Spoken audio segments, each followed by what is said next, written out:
Hi, my name is Mark Galley. I'm with Think Reliability.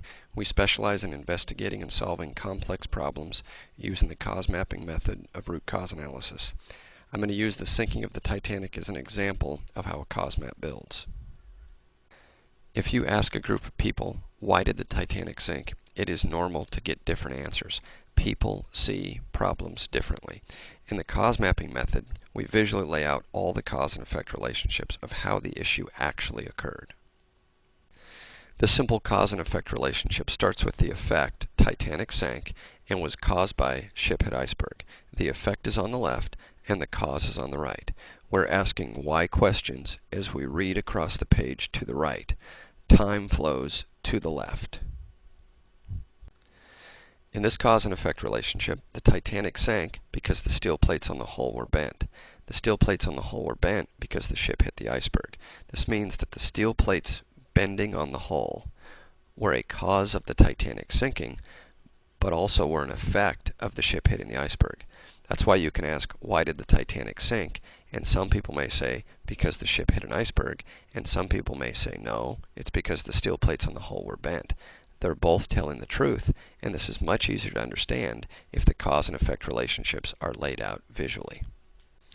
This cause and effect relationship shows that the steel plates bending on the hull are caused by the force of the ship hitting the iceberg and the strength of the steel. Even if the ship hit the iceberg, if the steel is stronger, it reduces the bending on the plates. There are two causes of the steel plates bending on the hull. If we continue to build the cause and effect relationships with the effect on the left and the cause on the right, the effect of the Titanic sinking is the loss of over 1,500 lives. 1,500 lives is an effect. It's caused by the Titanic sank. The fatalities on the Titanic clearly impact the safety goal. The safety goal in any organization is 0 injuries. Anytime you deviate from 0 injuries, the safety goal has been impacted. So on the Titanic, this red box signifies the impact to the safety goal has occurred because there were 1,500 fatalities. To clearly define a problem, there are really 4 questions that need to be asked. The first question, what's the problem, is where many people may disagree because they literally see the problem differently. We can accommodate those differences in this first question and move on quickly to the timing, when did it happen, and the location, where did it happen. The fourth question we want to ask is, how does this issue, regardless of what you call the problem, how does it impact the overall goals of the organization? And here, safety, with a goal of 0 injuries, was clearly impacted because of the loss of life. The loss of the vessel is also one of the goals that's impacted, and then obviously the impact to the business. So the basic questions of defining a problem are, what's the problem, when did it happen, where did it happen, and then how did it impact the overall goals of the organization. The impact to the organization's overall goals is determined in the problem definition, and it provides the starting point for the analysis step. So here, the impact to the safety goal and the impact to the vessel are both shown as starting points in the analysis. The why questions begin from there. As people add more information about the problem, it can all be added in a very organized way to the cause map. Someone may argue that the Titanic actually sank because water filled the hull. This is true. The Titanic sank because water filled the hull can be added to the cause and effect relationships. Water filled the hull because there's an opening in the hull, and the opening in the hull is because the steel plates had bent on the hull. As more detail is added to an investigation, it doesn't dilute or change what has already been established as fact in the investigation.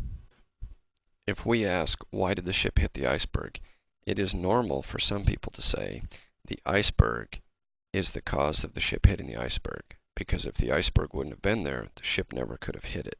This is a true statement, and it makes iceberg one of the causes of the ship hitting the iceberg. The same argument applies to the ship in the water. If we never would have put the ship in the water, it never would have hit the iceberg, and that is true.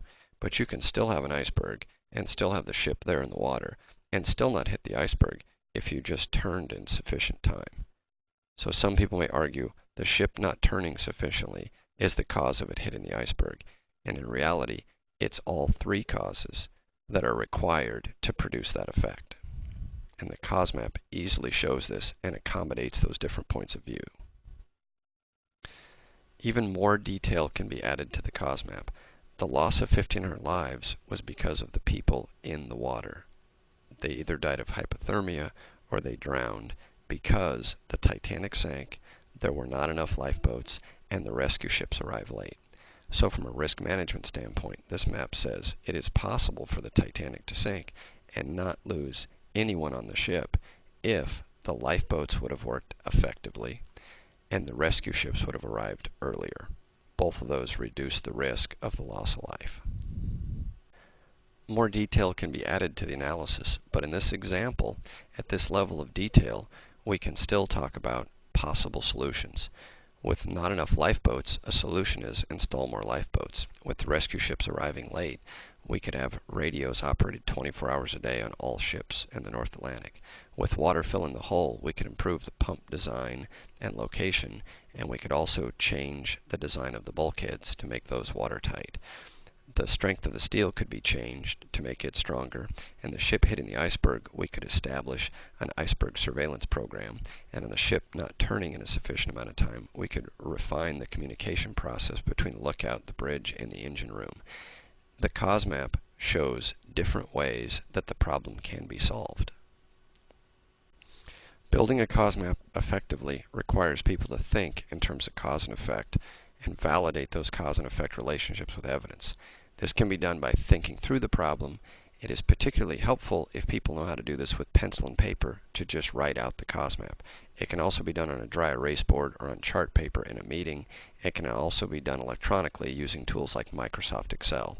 And we show clients how to do all 3 or 4 approaches in the workshops that we present.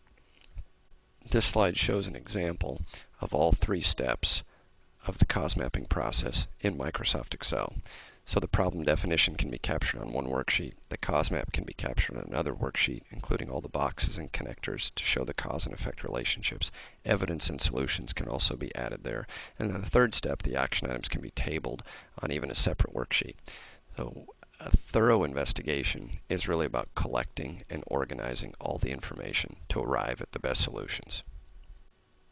This is one of the tools our clients use to demonstrate the different levels of detail when investigating an issue. It shows the Titanic incident at a high level of detail. The Titanic sank was caused by it hit an iceberg. It shows another level of detail that has 20 cause and effect relationships. And then it shows another level of detail that has over 100 cause and effect relationships. Organizations that don't know how to break a problem down into specific cause and effect relationships tend to just tell everyone, hey, don't hit icebergs. And it's just not a sufficient level of detail to get to specific solutions, and ideally those best solutions that give the most leverage in preventing the problem from occurring again.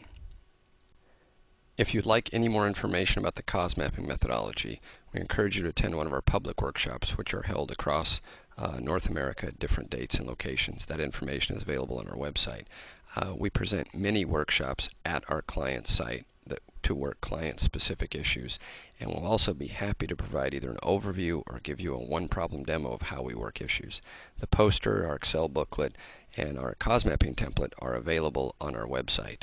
If you'd like a copy of that Excel cause mapping template, we will send that to you at no charge, and I'll give you the format and some of the tools we use to lay out and organize an incident.